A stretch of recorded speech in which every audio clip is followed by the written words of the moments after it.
Beginning of the year, new year, fresh start, fresh presentation series. Some of you have been here before, and I appreciate y'all coming back. But we're going to be talking about Suwannee County history. We've got a very rich history. Now, how many of you have lived all your lives here in Suwannee County? Besides me, nobody, okay. How many of y'all have been here less than, say, 5 years? Okay, so newcomers, very good. 3 months. 3 months, very good, very good. But How I about did y'all? get a book out of the library, but. Awesome, great. How long have y'all been here? 30, actually we're up to about 30 years. Okay, all right. And y'all been here for a little while, so, but very good. Well, there is a lot of history. I know Suwannee County is not as prestigious as some of the other counties you might hear about. And when you study, especially U.S. history, I don't think you really hear about Suwannee County at all. Even state history, you probably don't hear about it much. But Suwannee County has a lot of history. And so over the years, I've done this presentation series probably 4 or 5 times in the last 25, 26 years. And I think I started out with 12 presentations. And now we're up, this go around, I've got, I think, 40. So I've added 4, so since the last go around, we just finished. So there's always more stuff I'm learning about Suwannee County. And so I like to pass that on to the public. So a few things about me, besides the fact that I showed up late today. I am a 7th generation Suwannee County citizen. My family's been here since the Civil War, and actually in this North Florida area back to the 1830s, even beyond that, 7th generation Suwannee County, over in Madison County and stuff. So my family's been here for a very long time. So when I study Suwannee County's history, sometimes my family is involved with that. And I'll mention that a couple times as we go through this series. Education, Suwannee High School, I was a salutatorian in 1996, and then I was valedictorian in my college or at the university with a BS degree in history the next year. So that was fun. Where is Suwannee High School? Is that in this? Suwannee High School is here in Live Oak. City or? It's the Live Oak School. I was public schooled and then went off to college. The joke that one of the reasons I went off was to find somebody to marry that I was not related to. And I did. I found a wife and brought her home with me. So that worked out. For 27 and a half years, I worked for the Suwannee County Clerk of Courts Office. Lots of things over the years, things like the historian. I've been the county historian for many years. I'm also the records manager, and a whole bunch of other things. I've got a long title if you want to look at it, but it's kind of boring and not really conducive to this presentation. I have been for over 23 years, I've been the youngest member of the Suwannee County Historical Commission. I joined back in 2003 in my mid-20s, and I'm still the youngest member. I was the treasurer from 07 to 14 and then became the chairman of that starting in 14, and I've been there ever since. Suwannee County, the Chamber of Commerce puts out a couple of awards every year, the Citizen of the Year and the Trailblazer Award. In 2011, I got the Trailblazer Award for my work on history and preserving and presenting Suwannee County's history. I wrote weekly articles for the Suwannee Democrat for many years before it shut down, and since 2024, took a hiatus between the time the Suwannee Democrat shut down and the other newspapers. They were asking me to talk and to write. I held off for a few years, but since 2024, I've been writing again for the Riverbend News, weekly historical articles, various things. Some of which we're going to cover in this series. Some we don't, because we'd have a 500 series, 500 presentation series if we did that. I've also published 5 books on Suwannee County history over the years. You should be able to find all of them here at the library. And I've been mentioned in places like New York Times, Washington Post, London Daily Mail. That was for one particular incident in Suwannee County's history that we'll get into. I think I'll briefly mention today, but we'll have a whole presentation on that in a couple of years, is what it boils down to when we get to that. And I've been married for 27 plus years with 2 living children and 1 deceased. So that's a little bit about me. And any questions before I start? Yeah, I'm really glad y'all are here. Apologize for being late. Save the best for last. Just pretend that I was the movie and you've already watched the trailers now. And so now you've come to the main feature, right?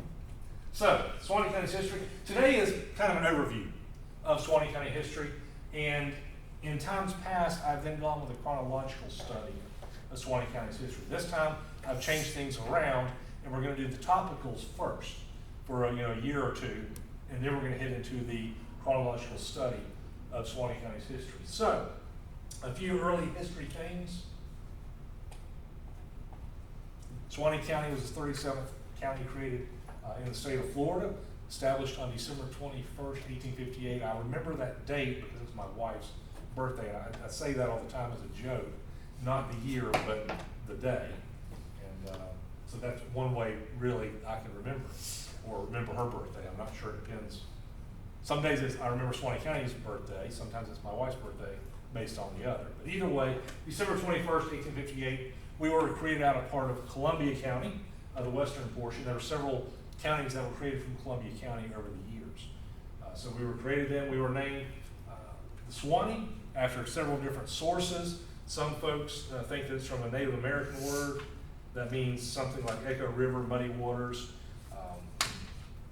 Another source, which I tend to find based upon the old maps, is a corruption of the old Spanish name for the river, which was San Juan de Lucar, which means St. John of Antiquity, talking about John in the Bible.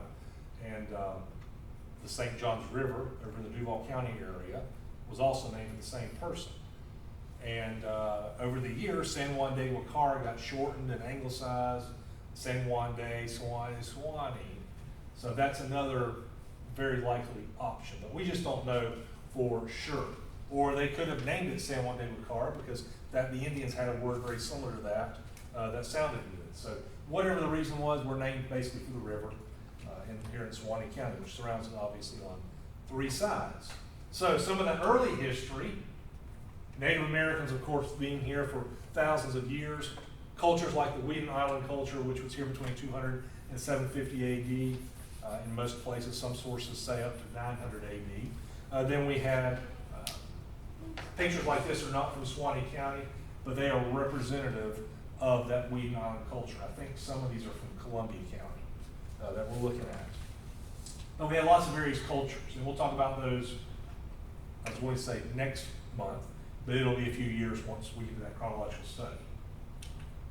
By the time Europeans arrived in Florida in the 1500s, the Native American culture that was here was what's called the Timucua, or Timucua, or pronounced both ways.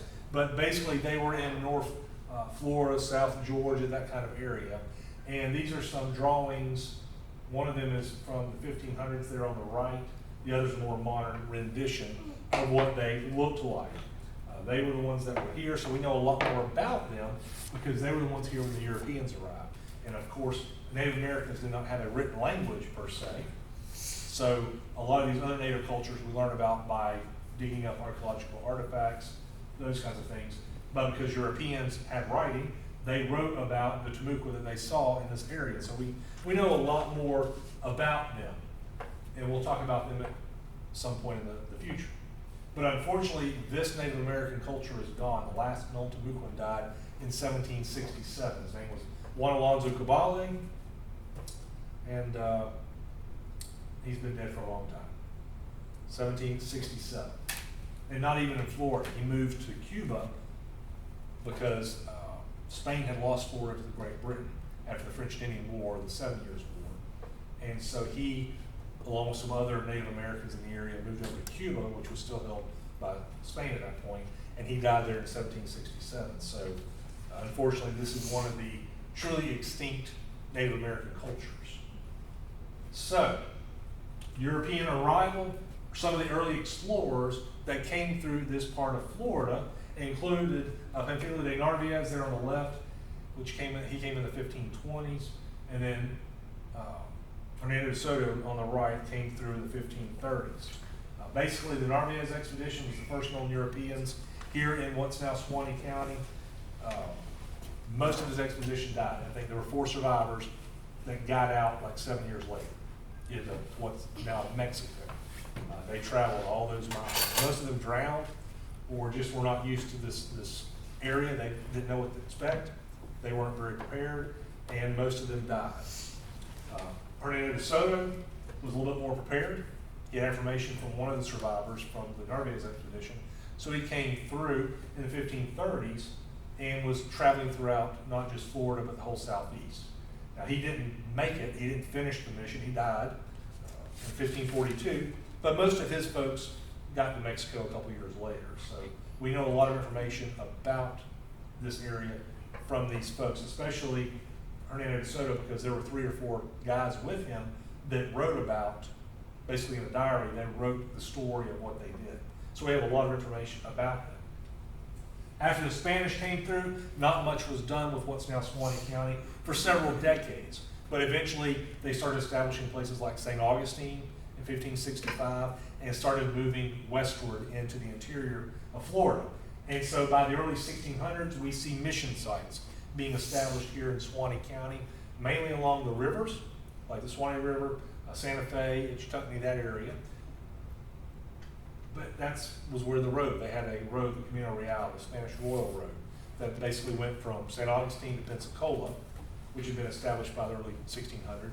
And so they put these mission sites as kind of way stations, a few miles apart to be able to stop. Travelers could stop, you could rest your horses, you could get something to eat, you could rest. And so several mission sites were established here in Suwannee County. We'll talk about those also in the future. Unfortunately, the Spanish and the British and the French also, none of them got along in that period of time. And so by the early 1700s, these missions had either been abandoned by disease or destroyed by the English. And so pretty much what's now Suwannee County was abandoned. There was still the road, but there weren't really much in the way of mission sites because they were all destroyed or abandoned. So after Spain lost Florida to Great Britain at the end of the 7 Years' War, the French and Indian War as we call it, in 1763, those few Temuco that lived still intermingled and moved off, and they were replaced by other Native American groups. Native American groups that were being pushed out of Georgia, the Carolinas, Alabama, Tennessee, by the Americans, or what would come to be called Americans very quickly. And so they were eventually called the Seminoles. There's kind of what I call a Heinz 57 variety of Native Americans. They're not one individual group. They were Upper and Lower Creek, Yamasee, just various other Native American tribes that just conglomerated together, and they came to be called Cimarrons, which is Spanish for runaway. And Cimarron became anglicized in English as Seminole. So by the late 1700s, early 1800s, these Seminoles are the ones living in this area of North Florida. Even runaway black slaves were incorporated. So you will see in the old maps and the old information that people have written about, you will see quote unquote Indian villages, and I'm going to use the word Indian, I hope you're not offended by that. I'll sometimes use that word. But you'll see where they talk about Indian villages, and then they'll call them Negro villages and stuff like that, where the African Americans were allowed to live close by the Native Americans, sometimes with them, sometimes not. So you can see that in some of the old maps. And so runaway slaves from Georgia, Carolinas, basically the southeastern, what had now become the United States, were fleeing slavery and coming into Florida. Sometimes they became slaves of the Seminoles, sometimes they were allowed to be free. But that was what had moved into North Florida by the late 1700s and the early 1800s. This is Osceola. He was not a chief. People think he's a chief. He was not a chief. But he's probably the most famous Seminole. Whether you're a Florida State Seminole fan or not, you've probably heard of Osceola. So again, Spain lost Florida to Great Britain at the end of the French and Indian War. And so for about 20 years, Florida was ruled by Great Britain, by the English. During that time, just before the American Revolution started, this man here, William Bartram, in 1774, he was a naturalist. So he studied nature, and he he traveled through basically the entirety of the colonies, including Florida. It was a multi-year journey. I mean, they didn't have jets, they didn't have fast cars, they didn't have cars at all. So any travel of any length of time is going to take you a while, especially as you're studying nature at the same time. So his multi-year journey basically came through Florida.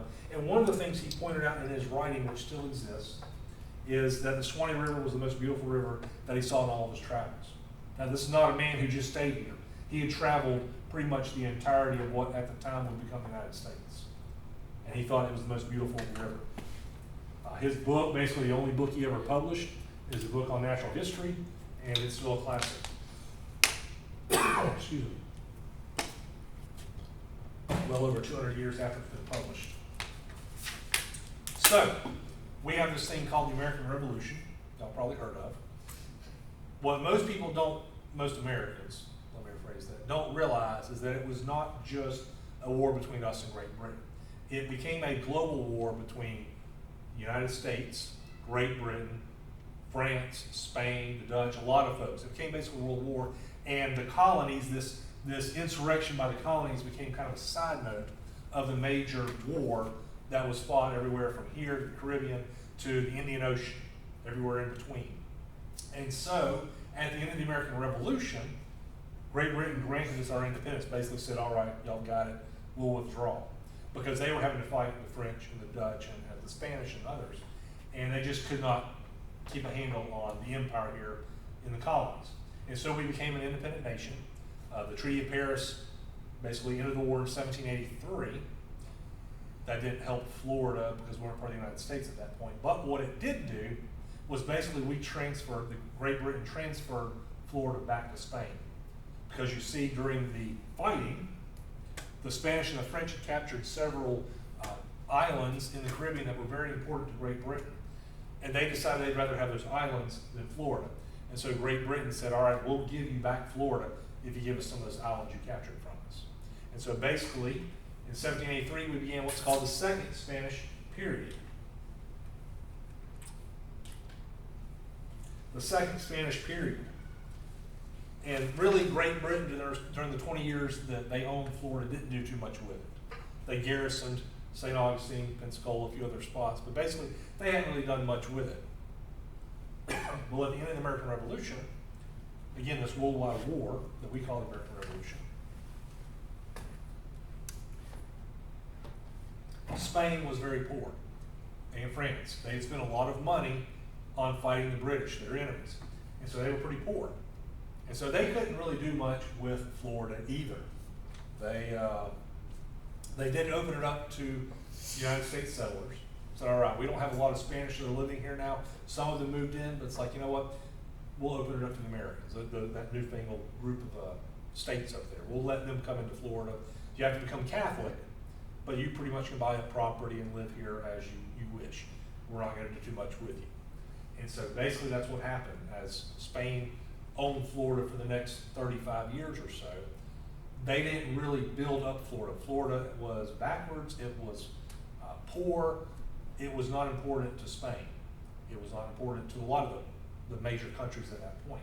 But Americans did move into what's now Florida, and that led to some issues with the Seminole Indians who were already here in this part of Florida. And so basically there was what's called the First Seminole War that was fought in 1818, a brief war more or less. But basically what it did was, after a lot of settlers were killed over in the Apalachicola area, General Andrew Jackson and a small army marched into Florida. There's questions on the legality of that at this point, but regardless, it happened. And started marching eastward from the Apalachicola River, eastward, trying to find Native Americans and whoever else they could find. Pretty much he would come upon villages, but the Native Americans already heard of Andrew Jackson, his reputation as an Indian fighter, and decided they didn't want to tangle with that. And so they would flee their villages. And so Andrew Jackson and his men would find these villages empty, they burn them, they move on. And also, as you can see here, Negro towns on this map that was drawn by one of his lieutenants, one of his officers. So they basically got up to the Suwannee River. You can see how it's spelled there towards the top right. That's how the Americans spelled it in 1818. And he basically got there, said, all right, I've done enough damage, let me go back home to Tennessee. He did, in the meantime, one of the things he did capture on the Suwannee River was a British citizen, and had him executed for basically treason, because he was supposedly selling weapons to the Indians, to the Native Americans. That caused a little incident, because we had just fought another war with Great Britain called the War of 1812. What year did it start? 1812. So we had just fought that war just a couple of years, and ended it a couple of years before that. Andrew Jackson was one of the great generals from that war. His most famous battle Battle of New Orleans was actually fought after the war had technically ended. Just the news hadn't traveled far enough yet to get there. So he was already known as somebody who was anti-British, anti-Native American, and the fact that he executed 2 British subjects through a military trial instead of a civilian trial caused a little bit of a ruckus between Great Britain and the United States, but it got smoothed over, and he went back home and later became president of the United States. So, the Seminoles and their African American allies, once Jackson and his army left, they basically just went back and rebuilt the villages. So the Seminoles came back to Suwannee County and the surrounding areas. But what this war did was made Spain realize, and there were already kind of negotiations going on, but it made Spain realize, you know what, if we don't sell this colony to the Americans, they're just going to take it from us. So we might as well get some money off of it. And so that's what happened. It kind of sped up the process of transferring the territory of Florida to the United States. So that was well underway by 1819, and it was finalized in 1821 by the Adams-Onis Treaty by John Quincy Adams, who would later become President of the United States. And so Florida became a U.S. territory. And for about 25 years, we were a territory of the United States. Who was its first governor? Andrew Jackson, military governor.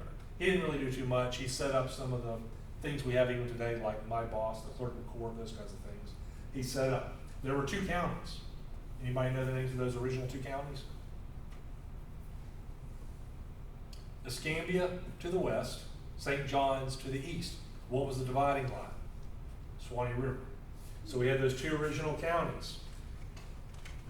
After we became a territory, the United States needed to know what the lay of the land was. I mean, they'd heard rumors, they'd gotten bits and pieces, but they needed a better survey.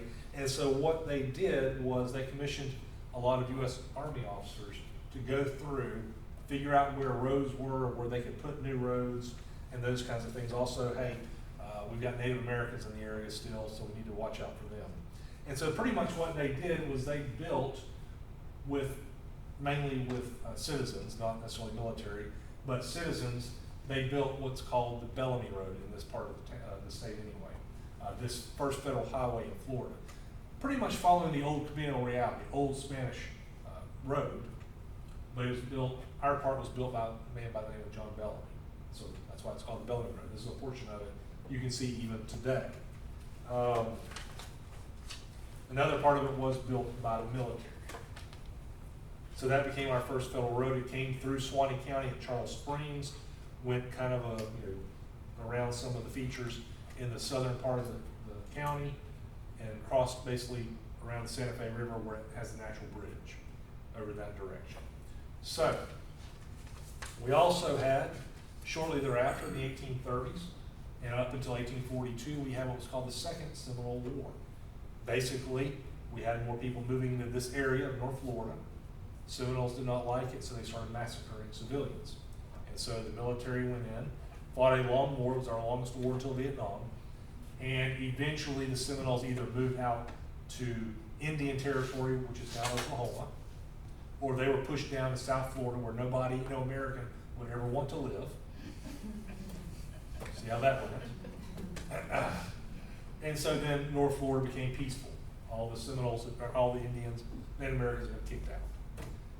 So that entered a time of prosperity of sorts that allowed more American settlers to move in.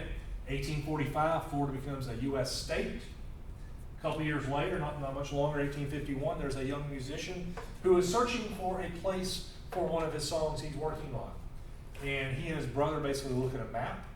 They see the word Suwannee. It's like, that's a cool river name. Let me take out a couple letters of it and let me put it in my song. Call old folks at home, but you better know it as what? Way down upon the Suwannee River. So it became a famous song. It is our state song. This song was played when Japan surrendered at the end of World War II. I believe it was played at Grace Kelly's wedding, all kinds of stuff. It's a very famous tune. How did somebody from Ethiopia get here in the 1800s?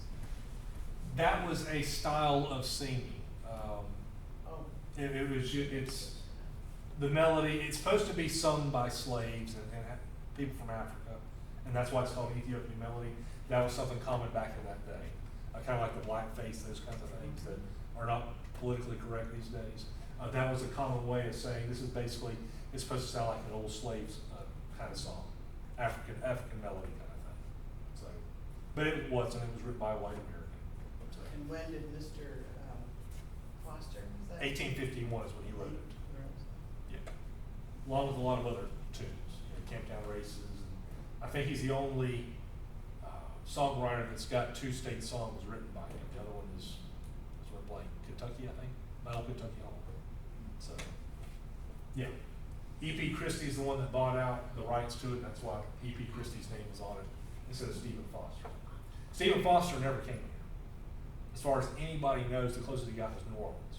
He never came to Suwannee or Suwannee County, but he's the one that made the river famous in song. The irony of it. So this song becomes famous.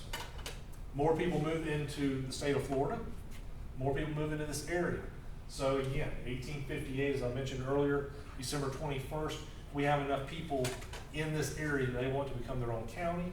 So we become Suwannee County. This is the act that created Suwannee and also New River County. Anybody know where New River County is in Florida? Doesn't exist. That name doesn't exist. And actually it only existed for about 4 or 5 years because the first Florida officer killed in the Civil War was a man by the name of Bradford. And so in his honor, they renamed New River County Bradford County. So it's on the other side of Columbia County. So 1858 is when that happened. Actually, we tried to create a county, Suwannee County in 1855, it didn't pass. And so it took a few more years to get it through the legislature. The original county seat of Suwannee County, and it might be on the next page that I did not show you, is designated as, quote, the house of William Hines. William Hines was our first county judge. He was a slave owner, and the only property I found that he owned as part of Suwannee County was about where Nobles Ferry Road crosses Interstate 10. So that area. Not 100% sure that was it, but that is the only property he owned in Suwannee County's records. Now the problem is Columbia County that we were part of, and I was talking to somebody just this morning about it because it was pertinent to the discussion. Columbia County had 4 fires that I know of that destroyed their records. So our records that started in 1858 go back further than theirs. They only have back to about 1870 something. So if he owned any other property in this area, we don't know. But William Hines, the first county seat shortly thereafter designated was the community of Houston, not Houston. How many of you, when you moved here, since all of you pretty much moved here, thought it was Houston or Houston Street? Yeah. My wife's not from here. She thought it was Houston and Houston Street. It's like, baby, please don't say that because they will know you're not from here. It's Houston. It's Houston. Did you also teach her a Southern accent so she could? Well, she was from the South already. She just wasn't from here. I had to marry a Southerner. I couldn't marry a Northerner. Not playing. Y'all will find that I like to cut up a lot. And the north-south things are one of those things I like to cut up about. But yes, Houston. Named after probably Edward Houston, who was the president of the Pensacola and Georgia Railroad, which was built through here right before that. It's actually the same route that we still have, our only railroad through. That was Pensacola, Georgia originally. And Edward Houston was the owner of that. Sam Houston, I think he and his family are the ones that messed up the sounding of it, pronunciation. Before that, it had been Houston, from what I've read. The other thing I like to say is, do you live in a house or do you live in a huse? I live in a house. There you go. So Houston, but I mean, neither here nor there. It's just, I like to ask people about that because you can tell if you're not from here if you say Houston. I know the city in Texas is called Houston, after saying Houston. If you're from here, you'll also know that the county to the south of us, whose county seat is Mayo, Lafayette. is Lafayette or Lafayette, even though it's named after the Marquis de Lafayette. So in like Like that, really? So if you go to, say, France, or if you go even to Louisiana, it's Lafayette. So what's Monticello? Monticello here. It's No, Monticello Monticello is Jefferson's home. Okay. So Tom if I Jefferson's said home. if I say it correctly, then I'm wrong. If you say it properly, the way Thomas Jefferson's home is, Yeah. it's Monticello. Okay. But the town of Jefferson County is Monticello. Okay. You will learn these things in the South. What did you say about Lafayette? Lafayette. It's Lafayette or Lafayette. You don't say You Lafayette. spell it Lafayette. It's still spelled the same. But It's it's just- Lafayette. You just pronounce it differently, because we're from the South and we do things Everybody differently. should go, there's some names like that. There's a lot of stuff like that you will find, since you've only been here 3 months. Where are you from, if you don't mind me Oh, asking? Lord, all over. Okay, New York, Rhode Island, Houston, Utah. Okay. Utah. not from the South, basically. No, Okay. and I've been in Florida for 30 years. Okay. I was in Rhode Island. All right, I was yeah. in Rhode Island too. Y'all will learn. Y'all will learn. Up here, see, are you from South Florida? Was that where you lived down South I Florida? did live down. So that's there. basically That's- New York and stuff. That's Yeah, another same state thing. as far as I'm concerned. But in Utah, we had Monroe, not Monroe. Okay. Monroe, and if you, things like that, oh, you're not from here. Okay, same thing. Yep. Go to Cairo in Georgia. Yeah. It looks like Cairo, but it's Cairo. Yes, Cairo, Georgia, it's spelled the same as Cairo, Egypt, yes. Okay. That's another good one, yes. Yes, so we have a lot of those kind of issues. Y'all will learn, or you will be made fun of, one of the two things. So Houston became the first permanent, quote unquote, county seat. When we get in that discussion, you'll find that the word permanent means very little in our county seat discussion. But basically, our records, I work against the clerk of court's office. Records manager, we've got records all the way back to the foundation of the county. So it's very fun for me as part of my job to go through these old records and to review them. And so you can see when Houston is the county seat, because the clerk and other officers are writing it, from Houston. It's very interesting, very interesting. Now, the property that we have, the first county-owned property, were 2 plots of 40 acres each. I've actually still have those original deeds from 1858 and 1859. It's very cool to see. If I remembered, today was the presentation day, I might have brought them. But when we get to that point, I'll try to bring them and show you. I've got them in case in Mylar. But those original deeds for county property. If you know where the country club is, on Highway 90 east going towards Lake City, where that country club is, that's basically where that property was. That was the first county-owned property. So our first courthouse area was there. That's far away from here. Yeah, because Live Oak basically did not exist at this time. It was a couple more years before Live Oak, that we know of anyway, existed as a railroad stop, basically. And I'll say this, I say this a lot of times when I do historical presentations. I talk about the good, the bad, and the ugly, like the Clint Eastwood movie. Sometimes our history is good, sometimes it's bad, sometimes it's just plain ugly. And one of the interesting facts about our history is the first recorded deed that we have is a sale of a slave. That's part of our history. I mean, it's not a good part, but it's part of our history. Our records, knock on wood, since we have not lost them to fires like most of the other older counties have, we've got those records going back to slavery days. And so you can see several instances of the sale and purchase of slaves. And so our first recorded deed is the sale of a slave named Adam. I think $1,200 at that point, which is like $40,000 or $50,000 today. It's part of our history. We have to acknowledge it. We have to recognize things are not always pleasant, but it is part of our history. So, Suwannee has become a county. But lo and behold, less than 3 years later, we have something called the Civil War. When I get into that presentation, I will discuss why it was technically not a civil war, but the North won and the North called it a civil war. So I call it Civil War usually too. So during that war, we had this railroad bridge. Again, the Pensacola, Georgia, the first railroad that came through Suwannee County. Basically, it's the same line that we have today. So if you go to the state park today, Suwannee River State Park, where the railroad crosses, it was basically very similar. That location within a few hundred feet one way or the other was the railroad crossing. It was this covered wooden railroad bridge, or its predecessor, which was exactly like it, basically a copy of it. And it was a primary source of providing food and running troops through Florida. And so the North wanted to destroy that, to cut off supplies and such. And so after 1863, it became very important because the fall of Vicksburg on the Mississippi River basically cut the Confederacy in two. No longer could the Confederacy get food and such from places like Arkansas or Texas very easily because the Mississippi River was owned by the North. And so Florida, which was the least populated Confederate state at that point, had a lot of supplies, cows, hogs, those kinds of things. So we didn't have a lot of men, but we could provide food for the Confederacy. And so this one railroad coming through here became very important. So important that in 1864, late 1863, beginning of 1864, the North decided to advance into this area to destroy that bridge. And while they're at it, maybe they can bring some slaves in, maybe they can get enough folks to support rejoining the Union. It was election year.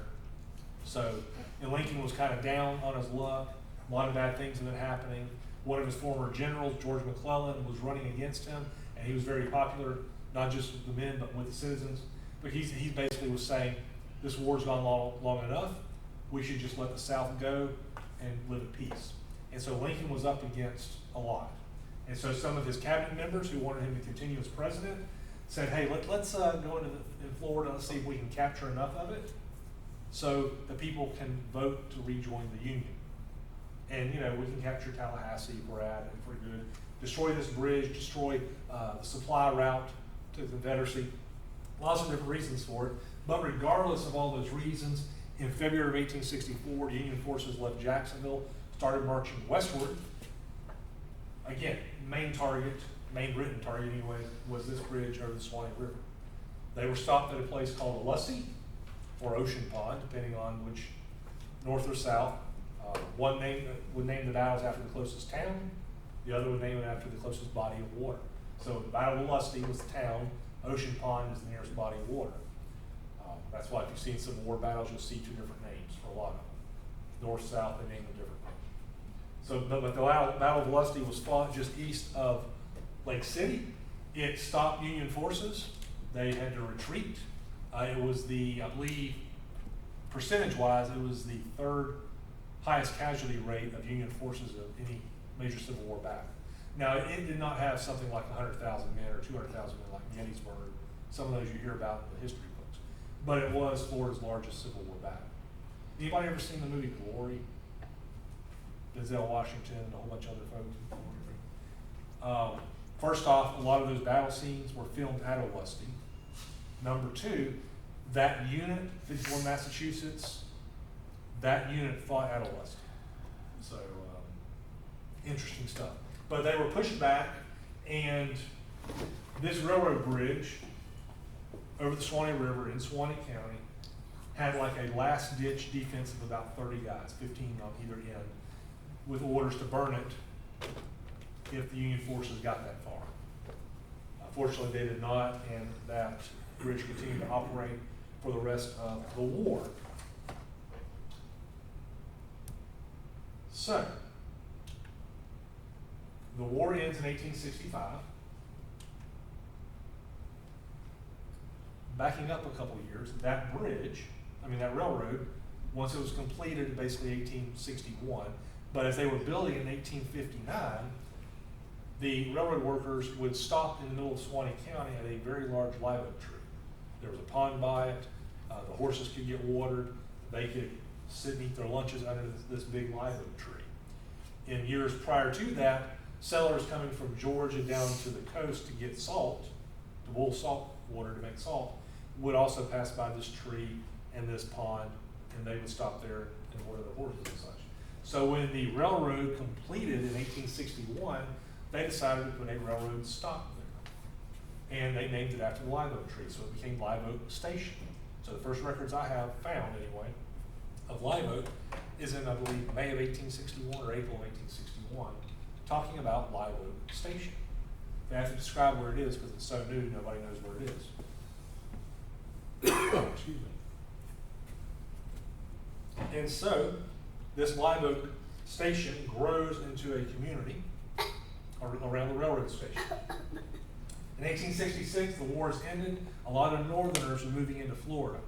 They are wanting to use the natural resources. Some of them are here for nefarious purposes. We have nicknames of carpetbaggers and things like that. They're very derogatory back then anyway, sometimes even today. But two of them are John and Nancy Parsley. John on the left, Nancy's on the right, husband and wife team. They have moved around Massachusetts, New York, Ohio, and then they moved here in 1866. John and Nancy buy up a lot of property in this part of the county, and they set up, John mainly, sets up a sawmill with all the virgin timber he sees, and planing mill and all those things associated with a timber business. Now that John is the husband, typically that's the guy in charge, but truth be told, Nancy is the one with the business sense. And a lot of the deeds actually are recorded in her name, not in his name. He has gained and lost at least one fortune back in Urbana, Ohio, where they have moved from. She's the one that seems like she had the money originally, very prim and proper, educated woman, and she did sign for a lot of the deeds. Well, they moved here in 1866. They are instrumental in getting the county seat moved from Houston to basically across the street from their house in what is now downtown Live Oak. The reason we have Ohio Avenue is because of them. The reason we have Howard Street, that was the name of one of their kids. Wilbur Street, the name of one of their kids. Parsley Street, named after them. So the Parsleys did not establish Live Oak, but they are instrumental in getting it named as the county seat. And that's we get a whole nother presentation on that in the future also. The sad thing is, the county seat moved from Houston to Live Oak on August 1st, 1868. 1 week later, John died of malaria, probably malaria, sounds like malaria. So he died a week later, so he did not actually get to enjoy having the county seat right across the street from his house. Ironically, the live oak tree that Live Oak was named for also died in 1868. Just one of those interesting tidbits that I read about and found out about. And the pond around it dried up. Basically, probably what happened is when they built the railroad, they cut some of the roots and messed it up. So, but anyway, it's survived for more years. There's actually some pieces of it left that were passed around in some of the old settler families. One of them that was given to the Parsley family is at the museum. So you can visit that Friday and Saturday. As you walk in, it's in a glass case. It's part of the live oak tree for which Live Oak is named. So even though Mr. Parsley died, Mrs. Parsley stuck around. She lived for another 25 or 30 years, and she was very instrumental in deeding a lot of property. The county seat, the courthouse location that we have today, is because of her. A lot of churches. She was the one that donated the property. Schools, public schools, she donated a lot of property. So very instrumental in Suwannee County and especially Live Oak's history. 1870s roll along. We have a lot of timber. We also have an issue in the state with convicts. The Civil War had basically wreaked havoc with not only government, but also infrastructure. The state was poor. The carpetbaggers and scallywags that had been ruling Florida during the Reconstruction era, the Northerners or the Southerners who supported them, had basically, not all of them, I'm not going to say all of them, but there were an inordinately large number of them who decided to use state funds for their own personal purposes, let's put it that way. And so Florida was in bad shape financially, infrastructure was bad, but we still had a lot of state convicts. And so they were trying to figure out a way to make some money for the state. And we were not the first state to do this, but we had instituted what was called the convict labor system. Basically, the state would lease out its state prisoners to private or commercial entities to the highest bidder, basically, to use them as labor. They were cheaper than hiring their own workers. It gave money to the state to rebuild the coffers. The state didn't have to house these folks. So it was kind of a win-win situation for everybody but the convicts. Not so good for them. The circumstances they lived in, like this is a picture of one of the cabins they would have lived in were pretty harsh. There was a book named American Siberia that was written by the captain of these convicts in 91 or 93. His name is John C. Powell. I think y'all got a copy here. If not, it's on the internet. You can download it off the internet. It's like 400 pages. Pretty much 95% of that book takes place in Suwannee County. So it's a good book. If you haven't read it, you need to read it. You can learn a lot about early Suwannee County history in it. But it was, I mean, they were convicts. They were treated as basically slaves. A lot of them had been former slaves, and they were treated very poorly in most cases. It was a harsh life. What's the title again? American Siberia. Basically, the captain of Captain Powell was comparing it to Siberia that the Russians had at the time. And what was his name, Captain? John C. Powell, Powell. Same one that discovered the out west in Utah, Lake Powell and that? Probably not the same one, because he lived here as far as I know. Same last name though. And anyway, it's a good read. If you have time, I would suggest you read it. But in the 1870s and the early 1880s, out of all the state convicts in Florida, half of them worked in Suwannee County. People like Henry Wise and Charles K. Dutton, both of them from New York City, had moved down here, saw all the timber, the turpentine, all the naval stores that we had at this time, and so they decided to make some money off of it. So they leased out these convicts, and they helped build camps, turpentine camps, timber camps. They were actually used to help build some of the railroads that came through Florida at this time too. All kinds of stuff, naval stores, those kinds of things. So that actually, the labor camp system lasted until the early 1920s in Florida. And that's another discussion also. Steamboats. We had steamboats prior to the Civil War. The first ones were in the 1830s, basically during the Second Seminole War. They would come and go, pretty brief, not a lot of stuff that they did on the river. After the Civil War, though, they came and they were here for a good 30 or 40 years. The late 1800s were kind of the heyday of steamboating on the Suwannee River. We didn't have a lot of roads. We had some railroads, but it was still, steamboating was the way to travel in style, but it was also a way to transport goods, things like timber, things like cotton, even ice. They would bring ice in to drop off. So lots of different things. They were used for lots of different purposes. Belle of the Suwannees on the left, that was probably our most famous steamboat, built in Branford. And City of Hawkinsville is on the right. That was the last steamboat on the Suwannee River. And she lasted until the early 1920s.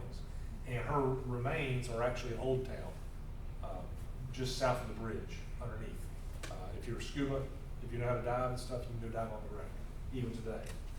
But they were up and down the river.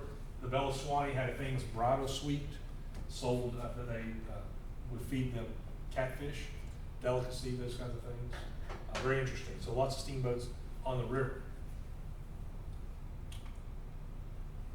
Partly overlapped with Suwannee County being a tourist destination. Late 1800s and early 1900s, places like Suwannee Springs, places like what became Dowling Park, were resorts.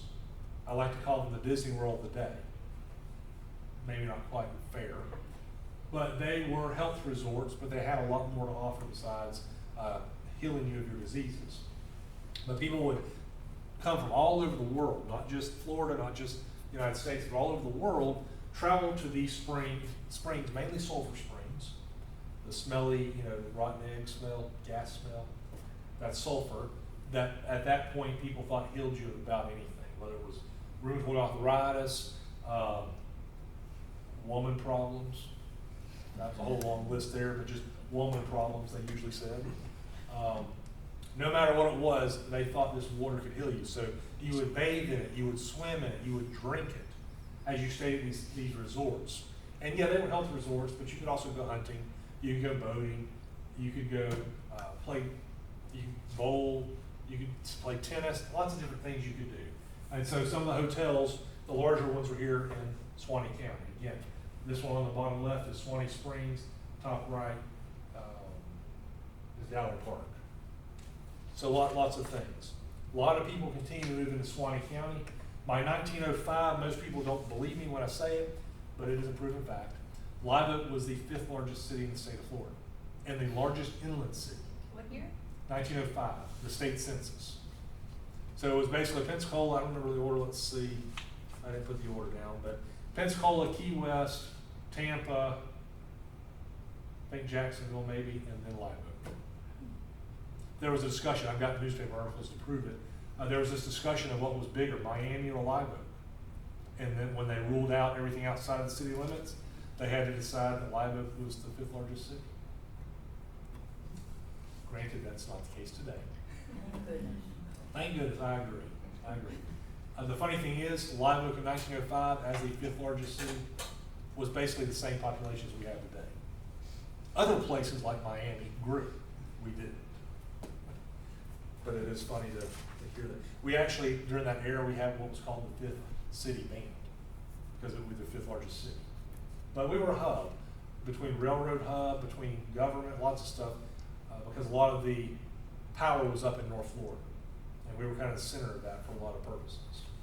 We were also one of the country's biggest suppliers of Sea Island cotton up until 1915, when the boll weevil struck and wiped out the crop, just like a lot of other places. But we were very high on the list for producing that.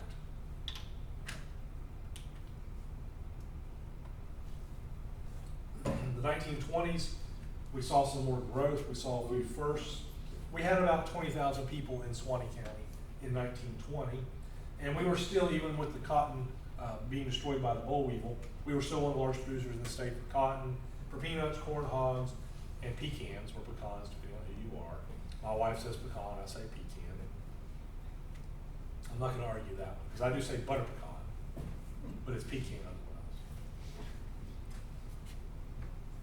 Yeah, I'll stop there. Suwannee County at this point had a lot of one-room schools. We actually had 102 schools apparently at one point. Basically one-room schools. Suwannee High might have had a few more than that. I know they had a few more than that. But pretty much most of them were one-room schools. We had a soccer program in 1922, apparently the first in the state. We were state champs that year. We actually played the University of Florida because there were so few high school teams to play. I believe they tied with University of Florida for the next year. So,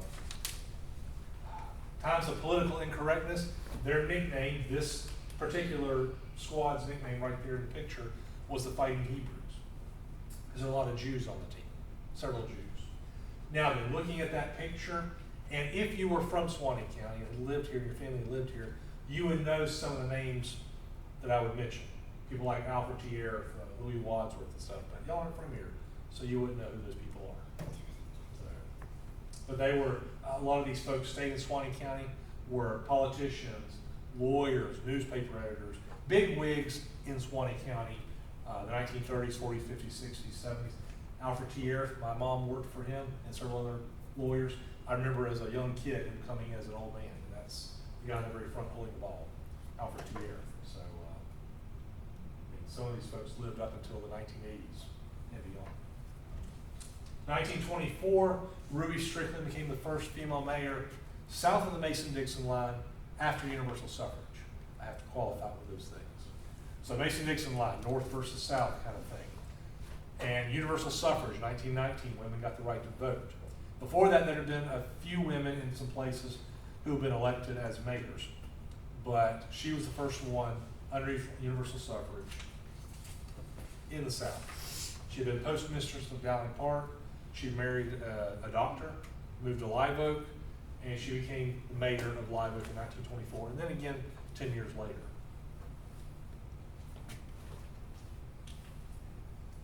'30s.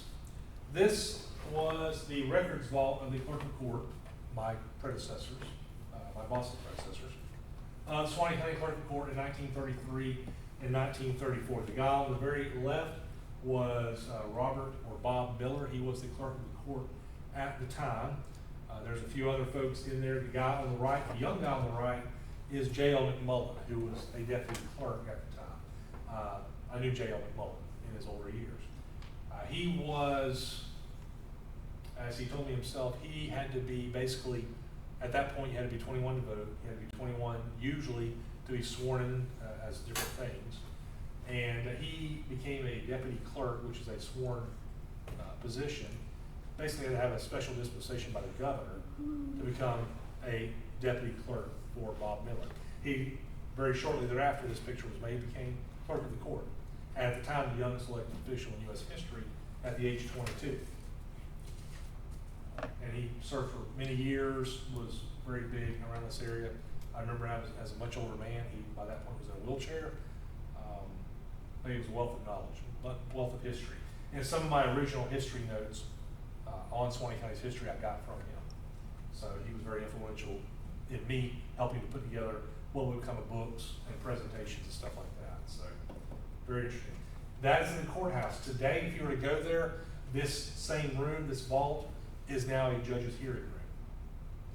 So, and actually, if you come to the clerk's office, those shelving units and pull-out drawers, we have basically all of those in the courthouse, in the clerk's office still today, and the books and stuff. So, old stuff, we still have it.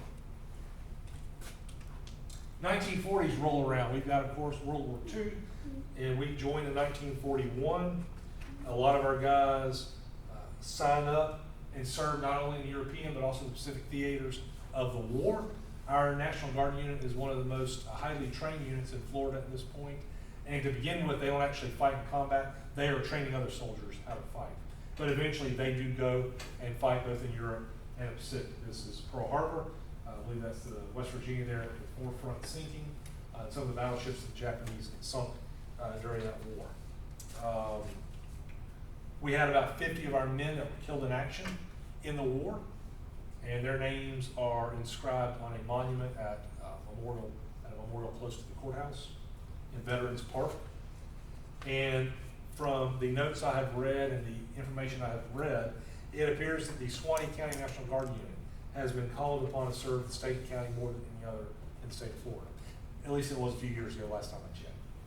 So our folks are big in the military. My son actually, just this past week, we took him. He's been deployed for about a year. So, you know, military service runs in this county.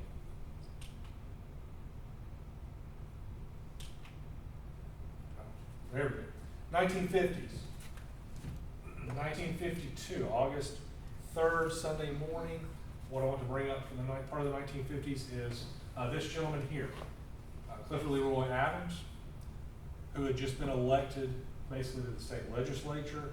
He was a very prominent doctor, very prominent citizen, was murdered by, as it says there, slain by a negress, by an African-American woman by the name of Ruth McCullough. Probably one of the most one of the wealthiest, influential black women in Suwannee County at this point. There's a whole presentation I do just on this murder. This is the one that got me in the Washington Post, New York Times, and all that stuff because of it. There's been several movies, documentaries made about this incident.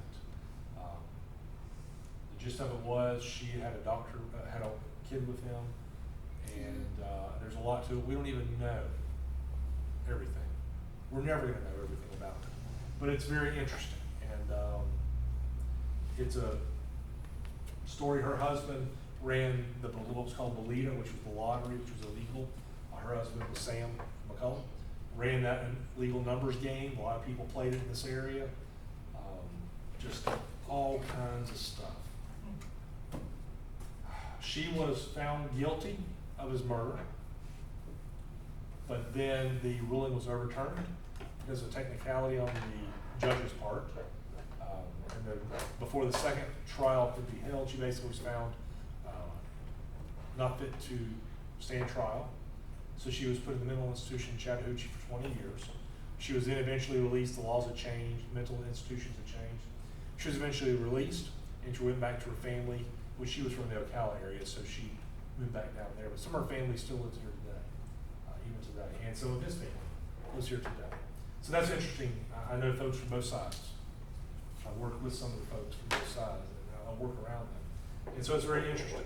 But again, lots of movies, documentaries. I was in one of the documentaries. So I'm on the International Movie Database page because of this story. So it's very interesting, very interesting. But that's not the only thing that happened in the 1950s. The 1950s also saw a lot of progress with, updating society. Things like telephones for the county, power out in the rural areas, instead of just Live Oak and Branford and maybe Wellborn. The entire county received electricity, indoor plumbing, those kinds of things. So the Boys Ranch also, Florida Sheriff's Boys Ranch was established in 1957 on the north part of the county. So it wasn't just bad stuff that happened in Suwannee County in the 1950s. Moving ahead to the 1960s, September 1964, we have Hurricane Dora, which up until that point was Suwannee County's worst natural disaster. Since then, if you've lived here more than 3 months, you would probably recognize a few other disasters we've had here that have made this pale in comparison. A few hurricanes and such. So, downtown Live Oak was flooded. So this sounds very familiar, does it not? If you were here in 2012, when Tropical Storm Debbie came through, or, last year, 2 years, 3 years ago, yeah, you would remember those too. So it flooded all of downtown Live Oak. The governor surveyed the damage on a boat. President Johnson flew overhead and talked to our county commissioners. Gradually the waters receded, millions of dollars worth of damage. We rebounded, recouped. Obviously there was still a flooding issue, as we found out later. But that's a picture of some of the devastation downtown. You can see here, right there, the courthouse and the addition to it, what's called the 1964 addition, was under construction at that point. So you can see some of the wiring for that. Some of these buildings are no longer there. Some of them because of flooding, some of them because of sinkholes, some of them because of progress, quote unquote. But that was it. No, nothing in the history of the 1500s Spaniards of flooding or anything? Yeah, actually, they did talk about a lot of They water. talked about it? Yeah. And actually, the town or the village that they stayed at, De Soto's men, was called Muchas Aguas, which is many waters, because of all the water that was around. And so, yeah, there was some water in the area. But that was the housing area where they were at that point. So they did talk about water, but I guess not there, not here in Live Oak. And who knows, with drainage, with new buildings, with reshaping the landscape to an extent, it might not have been an issue 300 years ago, 500 years ago. So, 1970s, probably the biggest event. I don't know if you know him or not, but Ted Bundy. Great guy, great guy, great guy. Very handsome guy, I mean, what they say anyway. Serial killer, one of America's most well-known serial killers, recent eras anyway. His last victim was 12-year-old Kimberly Leach, who was from Lake City. Her body was found in Suwannee County, actually down the road from where I grew up and where I lived most of my life. Her body was found weeks later, 8 weeks later. His trial began at Suwannee County Courthouse in 1979.